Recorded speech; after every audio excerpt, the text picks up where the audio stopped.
Eto guys, magandang araw po sa ating lahat. Muli ay dinalhan po tayo ng isang barena at wala daw pong power ang unit. So subukan natin kung wala. Ayan, plug in na po. Wala. Alright, ayan, nakasaksak naman po tayo. Saksak din natin ang ating soldering iron. Alright. So wala siyang power. Okay. Yan ang gagawin natin ulit mga kaibigan, para nang sa ganun ay maipon po ang mga idea po natin sa paggawa ng anumang klase ng industrial gaya po ng barena na ito mga kaibigan. Samahan niyo po ang inyong lingkod sa isa na namang paggawa mga kaibigan. At syempre, subscribe po natin ang Kabalita TV mga kaibigan. At huwag po natin kalimutan na i-like pati yung ating notification bell ay pindutin din po natin mga kabalita. Here we go, umpisa na natin.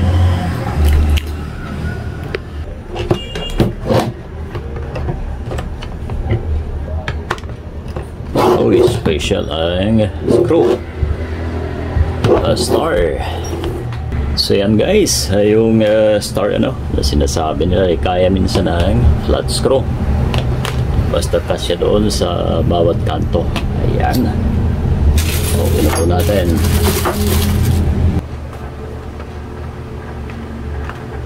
Amoy na amoy guys. Sabi ay umusok daw ito. Check natin ulit. Siyempre, dati natin ginagawa sa mga grinder o grinder to barena parehas lang yan.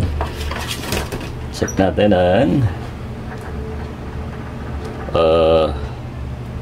continuity mga kaibigan. Alright, buzzer, nangangamoy baho.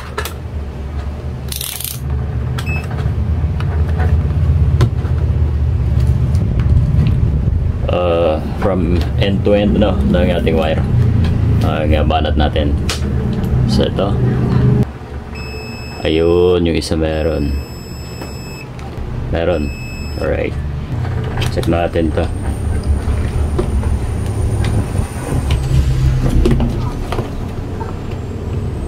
So guys, medyo nahirapan po tayo.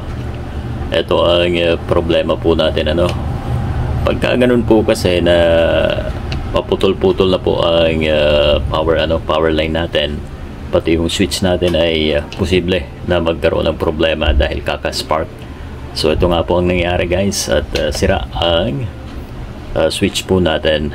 Medyo mahal pa po naman ito yung sa Bosch na switch ay may kamahalan mga kaibigan. Yung ring nito ay kung hindi tayo nagkakamali umaabot ng 1,000. So yun po ang problema. Confirm na po yan, sira po siya guys.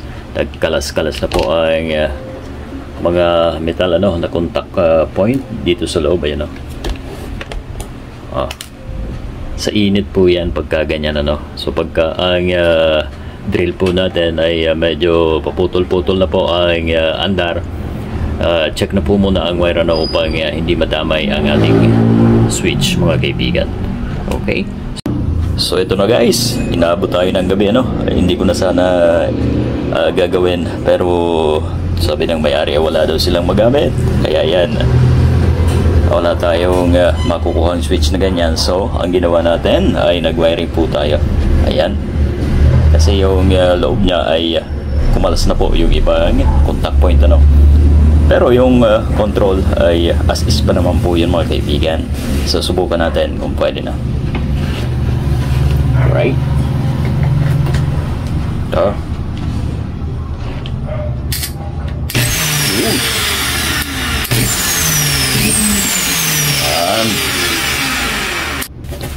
So ito na mga kabalita, at goods na ang unit natin. Nagawan ng paraan ayan na.